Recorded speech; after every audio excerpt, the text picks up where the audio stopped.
Good morning student, स्वागत है आपका सिविल वॉर रूम में। सिविल वॉर रूम में लास्ट लेक्चर्स की अगर बात करें तो हमने अर्थ प्रेशर थ्योरी पूरी पढ़ ली, जहां हमने तीनों बुक्स के क्वेश्चन भी सॉल्व कर लिए। अब नेक्स्ट चैप्टर हमारा है और बहुत इंपॉर्टेंट चैप्टर है, कम से कम 1 या 2 क्वेश्चन इसमें से हर साल आएगा ही आएगा। सॉइल मैकेनिक्स अगर सिलेबस में है तो भैया शेयर स्ट्रेंथ ऑफ सॉइल और बेसिक डेफिनेशन ऑफ सॉइल और कंसोलिडेशन, ये 3 चैप्टर ऐसे हैं जिनमें से क्वेश्चन आने की संभावना हमेशा ही रहती है। ठीक है, तो अगला चैप्टर जो हमारे पास है वो हमारा क्या है, shear strength of soil. Shear strength of soil, ठीक है। इसका एक बार बेसिक कॉन्सेप्ट थोड़े से डिस्कस कर लेते हैं बुक्स को सॉल्व करने से पहले, जिससे हमको बुक्स को जब मैं सॉल्व कराऊं तो आपको समझ में आए चीज़ें कि कहाँ से आ रही हैं और कैसे आ रही हैं। ठीक है, तो अगर मैं शेयर स्ट्रेंथ ऑफ सॉइल की बात करूं तो मिट्टी में शेयर स्ट्रेंथ क्या होती है, फेलियर से पहले, मिट्टी के फेलियर से पहले जो मैक्सिमम रेजिस्टेंस ऑफर्ड होता है फेलियर प्लेन पर, उसी को ही हम शेयर स्ट्रेंथ कहते हैं। ठीक है, अगर मान लीजिए ये हमारे पास ग्राउंड सरफेस है, अगर ये हमारे पास ग्राउंड सरफेस है और इस पर अगर ये कोई फुटिंग रखी हुई है, अगर ये कोई फुटिंग रखी हुई है, मान लीजिए ये कोई भी बिल्डिंग के कॉलम है जिसकी फुटिंग है ये, ठीक है, तो इसके जो नीचे की मिट्टी है वो किस तरीके से फेल होती है, लोड में कहीं ना कहीं खसकती है। अब इसका एग्जैक्ट पैटर्न जो है वो तो तरजांगी ने बताया था, वो हम धीरे धीरे आएंगे, परंतु आपके पास आप ऐसे रख सकते हो कि जो बिल्डिंग का कंप्रेशन लोड है जो फुटिंग के थ्रू सॉइल में आ रहा है, उस लोड की वजह से मिट्टी किसी न किसी फेलियर प्लेन पर खसक जाती है। ठीक है, तो शेयर स्ट्रेंथ बेसिकली है क्या, जिस प्लेन पर ये मिट्टी खसक जाती है, खसकती है, स्लिप हो जाती है, उस फेलियर प्लेन पर जो मैक्सिमम रेजिस्टेंस ऑफर्ड होता है बिफोर फेलियर, जो मैक्सिमम शेयर रेजिस्टेंस ऑफर्ड होता है, अधिकतम शेयर प्रतिरोध उत्पन्न होता है, उसी को ही हमारे पास क्या कहा जाता है, शेयर फेलियर बोला जाता है, sorry shear strength of soil बोला जाता है बिफोर फेलियर। ठीक है, तो ये हमारे पास है, it is a resistance offered by a soil against share deformation. अगर आपने कभी मिट्टी का फेलियर होते हुए देखा है क्या, नहीं देखा है तो मेरे पास एक वीडियो है जिसकी मदद से मैं आपको एक बार दिखाना चाह रहा हूँ कि किस तरीके से मिट्टी में शेयर फेलियर आता है। तो एक बार आप फेलियर प्लेन देखिए किस तरीके से मिट्टी फेल होती है। देखिए ये एक लेबोरेटरी डेमोन्स्ट्रेशन है जहाँ पर ये अपने पास कोई फुटिंग ले ली है, ये कोई फुटिंग ले ली है और नीचे ये परतों में मिट्टी है। तो देखिए जैसे जैसे फुटिंग का लोड आता है तो पहले तो मिट्टी कंप्रेस हो रही है, ठीक है, पहले मिट्टी कंप्रेस हो रही है, फिर आप देखिए खुद से यहाँ पर किसी ना किसी फेलियर प्लेन पर ये खसकने चालू हो गई है। आप अगर ढंग से देखें तो ये देखिए ये मान लीजिए ये कोई भी प्लेन है मिट्टी का, तो इस पर ये मिट्टी खसक गई, ये मिट्टी खसक गई, ठीक है, जबकि फुटिंग के जस्ट नीचे की मिट्टी फुटिंग के साथ साथ नीचे कंप्रेस हो रही है। परंतु जो आसपास की मिट्टी है, आसपास की मिट्टी अगर मैं ये बनाऊँ, यहाँ पर ये लकड़ी का जो ब्लॉक है, तो उसके नीचे मिट्टी कुछ इस तरीके से फेल होने की कोशिश कर रही है। ठीक है, तो ये फेल हो गई, फेल का मतलब खसक गई है। तो मिट्टी में जब भी फेलियर आता है, फुटिंग के कारण आता तो कंप्रेशन है, पर मिट्टी जब भी फेल होती है तो किस में फेल होती है, अभी मोटा मोटा आपको ये याद होना पड़ेगा कि शेयर में फेल होती है। ठीक है, शेयर में फेल होती है और फेल होने से पहले जो मैक्सिमम रेजिस्टेंस ऑफर्ड होता है सॉइल के द्वारा, उसी को उसकी क्या कहा जाता है, शेयर स्ट्रेंथ कहा जाता है। तो इस डेमोन्स्ट्रेशन में देखिए इस तरीके से मिट्टी फेल होती है और देखिए आसपास की मिट्टी ऊपर उठने का प्रयास कर रही है। ठीक है, तो ये हमारे पास एक वीडियो था जिसकी मदद से हमने शेयर फेलियर को हल्का सा ऑब्जर्व किया। ठीक है, हल्का सा ही करना है, ज़्यादा नहीं करना। अब मुझे बताओ, ये मिट्टी आप कह रहे हो कि किसी ना किसी फेलियर प्लेन पर खसक जाती है, जिसको क्रिटिकल शेयर प्लेन बोलते हैं। अभी आएंगे हम यहाँ पर क्रिटिकल शेयर, ये बेसिक कॉन्सेप्ट है, इनके बगैर आपको कोई भी न्यूमेरिकल या कोई भी क्वेश्चन सॉल्व करने में बड़ी दिक्कत आएगी, रटने से पार नहीं पड़ेगी। Critical shear strength, shear failure plane, critical shear failure plane होता है जो हमारे पास ये होता है। अब यहाँ पर मोटा मोटा क्या है, अगर ये मिट्टी खसक रही है तो अगर कोई एक चीज़ दूसरी चीज़ पर खसकती है तो आपको बहुत अच्छे से पता है, कुछ हो ना हो उस खसकने का विरोध कौन करेगा, घर्षण तो करेगा ही करेगा। तो यहाँ पर एक ऑब्जेक्टिव का क्वेश्चन भी बनता है और ये बेसिक है कि मिट्टी में जो शेयर स्ट्रेंथ आती है उनके 3 मुख्य कारण हो सकते हैं। कौन कौन से, एक फ्रिक्शन तो होगा ही होगा, क्योंकि जब एक चीज़ दूसरे पर खसकेगी तो कुछ हो ना हो घर्षण तो होगा ही होगा, तो फ्रिक्शन फोर्स। ठीक है, दूसरा, यदि ये ग्रेवल पार्टिकल्स हैं तो क्या होगा, जो हमारे पास कोहेजन लेस सॉइल है उनमें फ्रिक्शन है, इंटरलॉकिंग और होगी, फंसे हुए होंगे आपस में, फंसे हुए होंगे तो खसकने का विरोध करेगी, तो जो पार्टिकल के मध्य इंटरलॉकिंग होती है उसकी वजह से। और तीसरा हमारे पास अगर चिकनी मिट्टी है, कोहेजिव सॉइल अगर है, कोहेजिव सॉइल अगर है तो भैया उसमें क्या होगा, कोहेजिव सॉइल में हमारे पास चिपकापन होने की वजह से, इंटरमॉलिक्यूलर अट्रैक्शन फोर्स होने की वजह से एक दूसरे को छोड़ने को तैयार नहीं होंगे और जब तक पकड़े रखेंगे जब तक उनकी कैपेसिटी से ज़्यादा हो जाए। तो मिट्टी में शेयर स्ट्रेंथ 3 वजह से आती है, इंटरलॉकिंग, फ्रिक्शन और इंटरमॉलिक्यूलर कोहेजन। अब हमारे पास 2 प्रकार की मिट्टी होती है, एक कोहेजिव सॉइल होती है और एक कोहेजन लेस सॉइल होती है। मैं आपको इसमें दिखा देता हूँ जिससे हमारा टाइम बटे, ठीक है। तो कोर्स ग्रेन सॉइल जो होती है, ग्रेवल और सैंड जो होती है, उनमें फ्रिक्शन तो होगा ही होगा, अगर कोई चीज़ खसक रही है तो फ्रिक्शन होता है, और दूसरा हमारे पास क्या होती है, इंटरलॉकिंग होती है, ठीक है। जबकि कोहेजिव सॉइल जैसे क्ले और प्लास्टिक सिल्ट होती है उनमें इंटरलॉकिंग नहीं होगी क्योंकि वो चिपकी हुई मिट्टी है, तो इंटरमॉलिक्यूलर कोहेजन फोर्स होगा और फ्रिक्शन रेजिस्टेंस होगा, जिसकी मदद से वो हमारे पास क्या कर सकती हैं, शेयर रेजिस्टेंस ऑफर्ड करती है, ठीक है। अगर प्योर क्ले होती है तो उसमें फाई का मान मैंने आपको पिछले चैप्टर में बताया था, अर्थ प्रेशर में भी कितना होता है, 0 होता है, यानी कि फ्रिक्शन नहीं होता, ठीक है। परंतु वो केवल और केवल कब होगा, जब फ्रिक्शन, वो अपने पास कौन सी मिट्टी हो, प्योर क्ले हो, नहीं तो क्लेई मिट्टी है तो हमारे पास क्या होगा, फ्रिक्शन और इंटरमॉलिक्यूलर अट्रैक्शन तो होगा ही होगा, ठीक है। अब इस चैप्टर को समझने से पहले आपको सॉम में प्रिंसिपल स्ट्रेसेस की हल्की सी जानकारी होनी चाहिए, क्योंकि मैं हर चीज़ में उसको यूज़ करूँगा और सॉम में आपने पढ़ा भी होगा प्रिंसिपल स्ट्रेस स्ट्रेन। तो हल्का सा मैं आपको एक बार सॉइल को छोड़कर सॉम में लेके जा रहा हूँ, और सॉम में हमारे पास क्या आपको पता होना चाहिए, देन हम आगे की ओर बढ़ेंगे, ठीक है। तो अगर मैं यहाँ पर बात करूँ तो बेसिक कॉन्सेप्ट्स में अगर बात करूँ तो आपके पास प्रिंसिपल स्ट्रेस होते क्या है, प्रिंसिपल स्ट्रेस वे होते हैं जो कि प्रिंसिपल प्लेन पर लगते हैं। और प्रिंसिपल प्लेन क्या होते हैं, प्रिंसिपल प्लेन जो होते हैं वो होते हैं जहाँ पर शेयर कितना होता है, 0 होता है, शेयर जो होता है वो 0 होता है, इतना आपको पता है।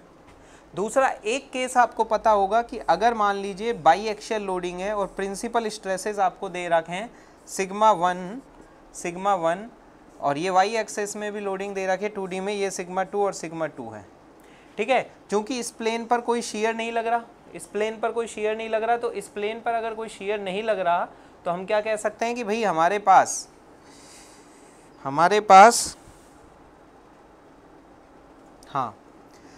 पास क्या है, ये प्रिंसिपल प्लेन है, ये भी प्रिंसिपल प्लेन है। सपोज कर लेते हैं सिग्मा 1 बड़ा है सिग्मा 2 से, तो ये मेजर प्रिंसिपल स्ट्रेस है, ये माइनर प्रिंसिपल स्ट्रेस है। तो किसी अन्य कोण थीटा पर यदि आपको सिग्मा 1 और सिग्मा 2 पता है तो किसी अन्य कोण थीटा पर आपको किसी भी प्लेन पर सॉम से आप शेयर निकाल सकते हो और उस प्लेन पर नॉर्मल स्ट्रेस निकाल सकते हो। वो प्लेन प्रिंसिपल प्लेन इसलिए नहीं होगा क्योंकि वहाँ पर कुछ ना कुछ शेयर की मान होगी, ठीक है। तो अगर किसी थीटा एंगल पर होगा तो या तो मोहर सर्कल से आप सॉल्व करते थे या आप किससे करते थे, एनालिटिकल मेथड, जो सिंपल मैथमेटिकल मेथड था। नॉर्मल स्ट्रेस जो होता है वो क्या होता है, sigma 1 plus sigma 2/2 plus sigma 1 minus sigma 2/2 cos 2 theta, ठीक है। और भैया शेयर स्ट्रेस कितना होता है, minus sigma 1 minus sigma 2/2 sine 2 theta. ये हमारे पास शेयर स्ट्रेस होता है उस प्लेन पर, और ये हमारे पास क्या होता है, नॉर्मल स्ट्रेस होता है उस प्लेन पर। कौन से प्लेन पर, जहाँ पर हमारे पास थीटा प्लेन पर, जो कि सिग्मा 1 से थीटा कोण बना रहा है। ये टाउ की दिशा मैंने चूंकि ऊपर की ओर दिखाई है, आप अगर इसके डेरिवेशन पे जाते हो तो देखिए अगर इसको रिजॉल्व करेंगे हम तो ये डायरेक्शन नीचे की ओर आएगी, परंतु हमने डायग्राम में इसको ऊपर की ओर दिखाया है, इस वजह से यहाँ पर माइनस साइन का यूज़ होता है। जहाँ सिग्मा 1 सिग्मा 2 आपको पता है प्लेन होते हैं, प्रिंसिपल प्लेन्स होते हैं। अब यहाँ पर एक चीज़ आपको समझ में और आनी चाहिए, वो क्या आनी चाहिए, वो देखिए यहाँ पर, वो ये समझ में आना चाहिए कि हमारे पास जो प्रिंसिपल स्ट्रेसेस हैं, प्रिंसिपल स्ट्रेसेस में अगर सिग्मा 2 0 हो जाता है तो सिग्मा 2 का मान 0 रख दो, सिग्मा 1 0 हो जाता है तो सिग्मा, कंप्रेशन है तो भैया इस पूरे फॉर्मूले में हर जगह सिग्मा 1 की जगह माइनस सिग्मा 1 और सिग्मा 2 की जगह माइनस सिग्मा 2 लिख लीजिए, बस दैट्स इट। इसके अलावा आपको कुछ नहीं करना, ठीक है, इसके अलावा आपको और कुछ नहीं करना होता, ठीक है। तो ये है हमारे पास प्रिंसिपल स्ट्रेसेस की वैल्यू, ठीक है। अब यहाँ पर एक चीज़ है, अगर मैं ये थीटा का मान, अगर थीटा का मान 45 डिग्री कर दूँ, 45 डिग्री कर दूँ या 135 डिग्री कर दूँ, 45 या 135 डिग्री कर दूँ, तो यहाँ पर होगा क्या,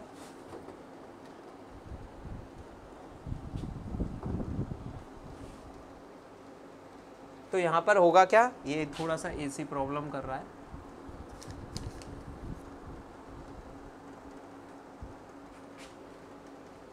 एक 135 डिग्री कर दूँ तो ये टाउ का मैक्सिमम मान आएगा, और मैक्सिमम मान कितना होगा हमारे पास, मैक्सिमम मान होगा सिग्मा 1 माइनस सिग्मा 2/2। एक बार रुक जाइए, थोड़ा सा इंटरप्शन है, एसी बहुत ज़्यादा प्रॉब्लम करने लग गया, पानी टपकने लग गया, ठीक है, होल्ड रख लीजिए। नमस्कार दोस्तों, देखिए पानी आने की वजह से ऊपर से हमने ये वीडियो थोड़ा दोबारा से यहाँ से चालू कर रहे हैं। आपको मैंने ये तो बता ही दिया कि शेयर स्ट्रेंथ बेसिकली किस किस की वजह से आती है, ये बताने की ज़रूरत नहीं है।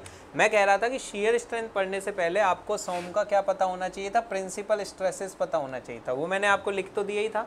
मैं यहाँ पर प्रिंसिपल स्ट्रेस का एक स्टैंडर्ड केस, आपको ये तो पता ही है प्रिंसिपल स्ट्रेस क्या होता है, जहाँ पर प्रिंसिपल प्लेन पर जो लगता है। प्रिंसिपल प्लेन क्या होता है, जहाँ पर हमारे पास क्या जीरो होता है, शेयर जीरो होता है, शेयर स्ट्रेस नहीं होते, तो उसको हम बोलते हैं प्रिंसिपल प्लेन। अब मिट्टी में जो हमारे पास कौन से हॉरिजॉन्टल कोई भी एक पॉइंट है, मान लीजिए ये एक छोटा सा पॉइंट है, इस छोटे से पॉइंट को अगर मैं बड़ा करके दिखाऊं, और मान लीजिए ये हमारे पास कोई बड़ा पॉइंट कर दिया, ये पी पॉइंट है मान लीजिए एच हाइट पर, ठीक है।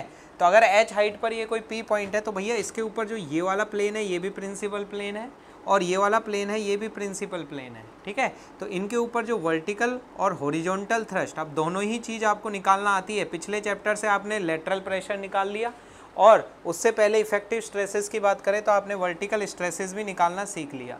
तो ये दो जो होते हैं ये प्रिंसिपल प्लेन होते हैं, और इन पर लगने वाले जो स्ट्रेस होते हैं प्रिंसिपल स्ट्रेस होते हैं, ठीक है। तो मिट्टी के केस में ये दोनों प्रिंसिपल स्ट्रेसेस है। वापस से हम आ जाते हैं, अगर मैं आपको सॉम की याद दिलाऊं तो सॉम में हमने एक केस पढ़ा था, पढ़ा था कि यदि आपको स्टैंडर्ड प्रिंसिपल प्ले स्ट्रेसेस दे रखे हो सिग्मा 1 और सिग्मा 2 आपको अगर दे रखा है, तो किसी अन्य प्लेन पर, किसी अन्य थीटा प्लेन पर उत्पन्न होने वाला शेयर और उत्पन्न होने वाले नॉर्मल स्ट्रेस की कैलकुलेशन आप या तो मोहर सर्कल से करते थे या हमारे पास एनालिटिकल मेथड से करते थे, जिसमें हमारे पास नॉर्मल स्ट्रेसेस का मान कितना होता था, sigma 1 plus sigma 2/2 plus sigma 1 minus sigma 2/2 cos 2 theta, ठीक है। और यहाँ पर शेयर का मान क्या होता था, माइनस सिग्मा 1 माइनस में सिग्मा 2/2 साइन 2 थीटा, यही तो होता था, ठीक है।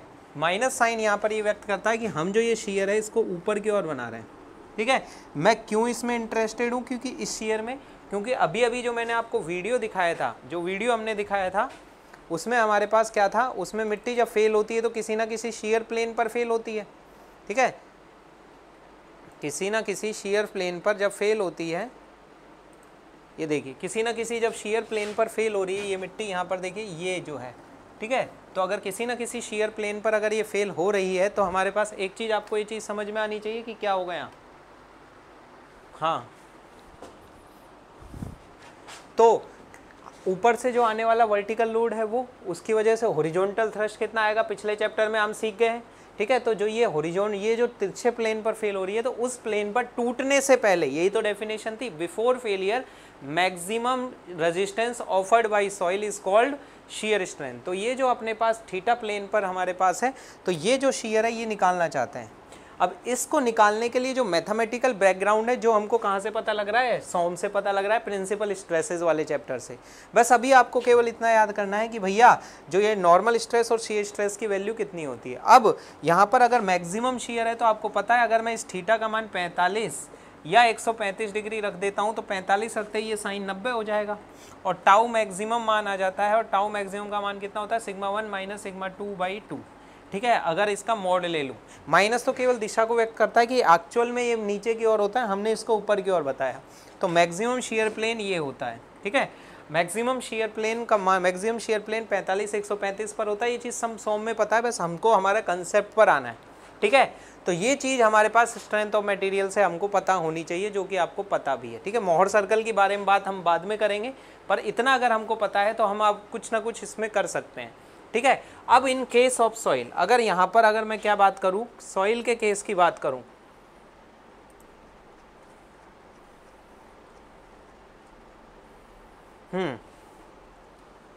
इन केस ऑफ सॉइल, अब इस चीज़ को हम यूज़ कैसे करेंगे शेयर स्ट्रेंथ निकालने में। अभी हमने शेयर स्ट्रेंथ की केवल डेफिनेशन बताई है, और शेयर स्ट्रेंथ मिट्टी में किन किन वजहों से आ सकती है ये बात की है हमने, इसके अलावा और कुछ बात नहीं है। तो जो भैया हमारे पास जो मिट्टी के ऊपर लोड आ रहा है फुटिंग का, फुटिंग का लोड, जैसे अभी अभी एक्सपेरिमेंट चलाया था मैंने, मान लीजिए ऊपर से लोड आ रहा है, ठीक है, उसको मैं बोल रहा हूँ सिग्मा 1, और उसकी वजह से क्या उत्पन्न हो रहा है, लेटरल प्रेशर उत्पन्न हो रहा है सिग्मा 2। यहाँ पर एक बात और है जो आपको चीज़ समझ में आनी चाहिए, वो क्या है कि भैया मिट्टी की तरफ कोई फुटिंग आ रही है, ये चीज़ आपको समझ में आ रही है, जो मिट्टी है उसकी तरफ फुटिंग आ रही है, इसका मतलब जो मिट्टी जो होगी वो कौन सी स्टेट में होगी, पैसिव स्टेट में होगी। परंतु यहाँ पर भी जो फुटिंग के जस्ट नीचे की मिट्टी है वो बिल्कुल फुटिंग की तरह ही चल रही है, इसका मतलब वो इलास्टिक में होती है। ये आगे के चैप्टर में हम देखेंगे तरजांगी बियरिंग कैपेसिटी। पर मोटा मोटा आपको एक चीज़ समझ में आती है, यहाँ पर क्या समझ में आती है, जो फुटिंग के नीचे की मिट्टी होती है, फुटिंग के नीचे की जो मिट्टी होगी वो बेसिकली कौन सी स्टेट में होगी, पैसिव स्टेट में तो होगी। क्यों? क्योंकि फुटिंग स्लैब जो है वो भैया हमारे पास मिट्टी की तरफ आ रहा है, ये पिछले चैप्टर में हमने बहुत अच्छे से सीख लिया, ठीक है। तो मिट्टी के ऊपर जब वर्टिकल लोड आ रहा है ये, उसकी वजह से ये लोड भी बढ़ता जा रहा है। हॉरिजॉन्टल थ्रस्ट कैसे निकालेंगे, केपी इंटू में सिग्मा 1, जो ऊपर से लोड आ रहा है वो आ रहा है, ठीक है। केपी का मान ज़्यादा होता है एक से, यानी ये मेजर प्रिंसिपल स्ट्रेस है, ये मेजर प्रिंसिपल स्ट्रेस है, और ये जो होता है ये कौन सा होता है, माइनर प्रिंसिपल स्ट्रेस, ठीक है। पहली बात तो ये, तो मिट्टी पर जब लोड बढ़ता जाता है तो एक प्लेन पर, किसी थीटा प्लेन पर हमारे पास मिट्टी खसक जाती है, और जिस प्लेन पर फेल हो जाती है मिट्टी उसको बोलते हैं क्रिटिकल शीयर प्लेन, उसको बोला जाता है क्या, क्रिटिकल शीयर प्लेन, उसको बोला जाता है क्रिटिकल शीयर प्लेन। और इस क्रिटिकल शीयर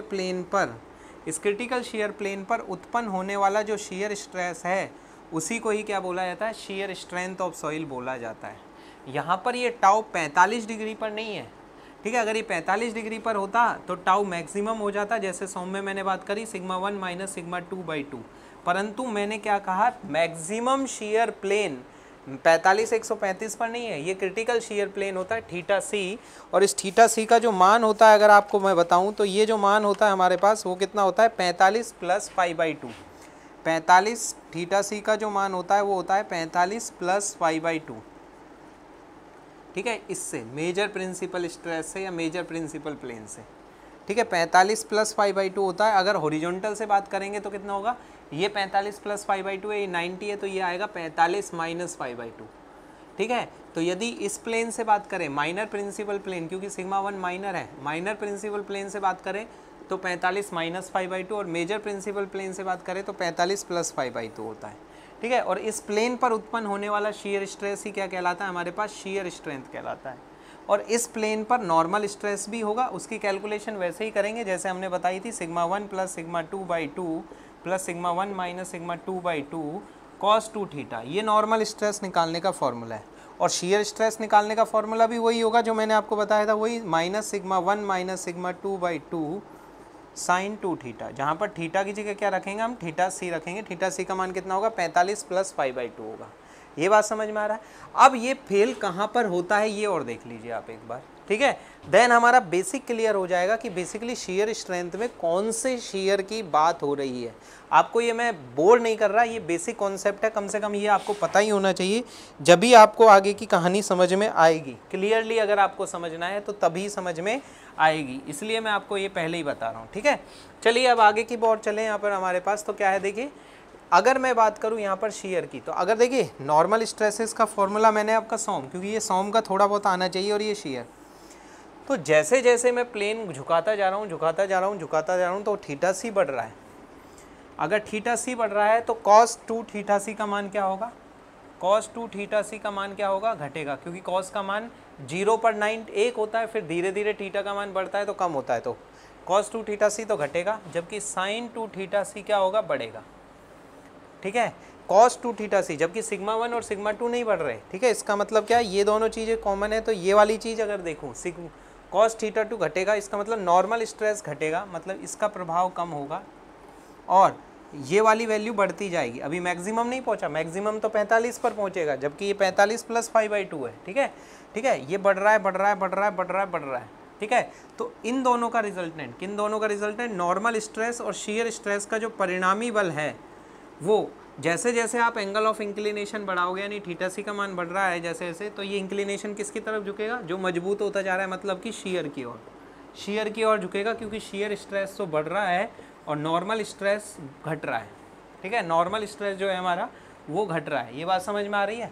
इसका मतलब जो इनका परिणामी बल है, जो रिजल्टेंट फोर्स है, वो किस ओर झुकेगा, शेयर की ओर। और जब ये झुकाव मैक्सिमम हो जाता है, ये ऑब्जेक्टिव का क्वेश्चन है, ये झुकाव मैक्सिमम हो जाता है तो हमारे पास मिट्टी खसक जाती है, फेल हो जाती है, लोड लेना बंद कर देती है, जो रीडिंग है डायल गेज की वो पीछे होने लग जाती है, और इस बीटा को ही क्या बोला जाता है, एंगल ऑफ ऑब्लिगिटी बोला जाता है। इसको मैं यहाँ लिख देता हूँ,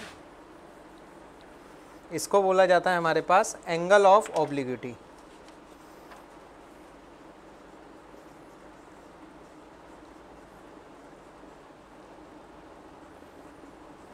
एंगल ऑफ ऑब्लिक्विटी बोला जाता है, ठीक है, मैक्सिमम एंगल ऑफ ऑब्लिक्विटी बोला जाता है इसको। और ये मैक्सिमम एंगल ऑफ ऑब्लिक्विटी जो बीटा मैक्सिमम है वो किसके बराबर होता है, फाई के बराबर होता है। और फाई क्या होता है, फ्रिक्शन एंगल होता है, ठीक है। तो जब हमारे पास मैक्सिमम बीटा मैक्सिमम हो जाए, बीटा मैक्सिमम मतलब एंगल ऑफ ऑब्लिक्विटी मैक्सिमम हो जाए, जिसका मान कितना होता है, फाई, उस प्लेन पर मिट्टी खसक जाती है। और उस प्लेन को कौन सा प्लेन बोला जाता है, क्रिटिकल शियर प्लेन बोला जाता है, जिसका मान कितना होता है, 45 + π/2 मेजर प्रिंसिपल प्लेन से, 45 - π/2 माइनर प्रिंसिपल प्लेन से, ठीक है। लो बच्चे जो होते हैं इसी में घोच पोच हो जाते हैं कि ये क्या चीज़ हो रही है यहाँ पर। ये चीज़ बिल्कुल कॉन्सेप्ट क्लियर होना चाहिए, तभी आपको ऑब्जेक्टिव के जो अच्छे टेढ़े क्वेश्चन है वो चीज़ें समझ आएंगी, ठीक है। तो ये चीज़ अगर आपको क्लियर है, जहाँ पर मैक्सिमम कुल मिला के हमको क्या याद करना है, मिट्टी खसकती किस पर है, theta C critical shear plane. Critical shear plane कब आता है, क्रिटिकल शेयर प्लेन जब आता है जब मैक्सिमम एंगल ऑफ ऑब्लिक्विटी होता है। मैक्सिमम एंगल ऑफ ऑब्लिक्विटी किसके बराबर होता है, इंटरनल फ्रिक्शन फाई के बराबर होता है, जो हमने अर्थ प्रेशर में देखा था, ठीक है, अर्थ प्रेशर में देखा था। तो आप अगर इस लेक्चर पे हैं तो इससे पहले का लेक्चर जरूर देख के हुए आए होंगे, अर्थ प्रेशर वाला, जिसमें मैंने फ्रिक्शन एंगल्स के बारे में बात करी थी। अब मैं फ्रिक्शन एंगल की हल्की सी कहानी और बता देता हूँ। क्यों बता देता हूँ, क्योंकि भैया फ्रिक्शन के बारे में तो आपको आना ही चाहिए, ठीक है। वैसे मैं बता चुका हूँ फ्रिक्शन एंगल, पर मैं वापस से रिपीट कर देता हूँ, कोई बड़ी बात नहीं है। फ्रिक्शन एंगल की बात करें तो क्या है, देखिए फ्रिक्शन का मतलब घर्षण। घर्षण क्या होता है, जब एक सतह दूसरी सतह पर सापेक्ष गति, सापेक्ष गति क्यों बोल रहा हूँ, रिलेटिव मोशन कैसे, जैसे ये सतह है ये भी सतह, दोनों चिपकी हुई हैं, रखी हुई हैं, और अगर ये दोनों ही चल रही हैं तो कोई फ्रिक्शन नहीं होगा। क्यों, क्योंकि एक दूसरे के सापेक्ष गति करने का प्रयास नहीं कर रही हैं। तो अगर एक सतह दूसरी सतह पर एक दूसरे के सापेक्ष गति करने का प्रयास करती है, या चल रही है, या करने का प्रयास कर रही है, तो उस स्थिति में हमारे पास फ्रिक्शन उत्पन्न हो रहा है, ठीक है। तो बाहर की तरफ जो F फोर्स लग रहा है उसके में mg नीचे की ओर लग रहा है, और इसकी नॉर्मल प्रतिक्रिया r होती है। और फ्रिक्शन फोर्स मैक्सिमम जो होता है, फ्रिक्शन फोर्स वो कितना होता है, μr होता है, ठीक है। फ्रिक्शन फोर्स μr के बराबर होता है। म्यू जहाँ पर कोफिशिएंट ऑफ फ्रिक्शन, घर्षण गुणांक होता है, r क्या होती है, नॉर्मल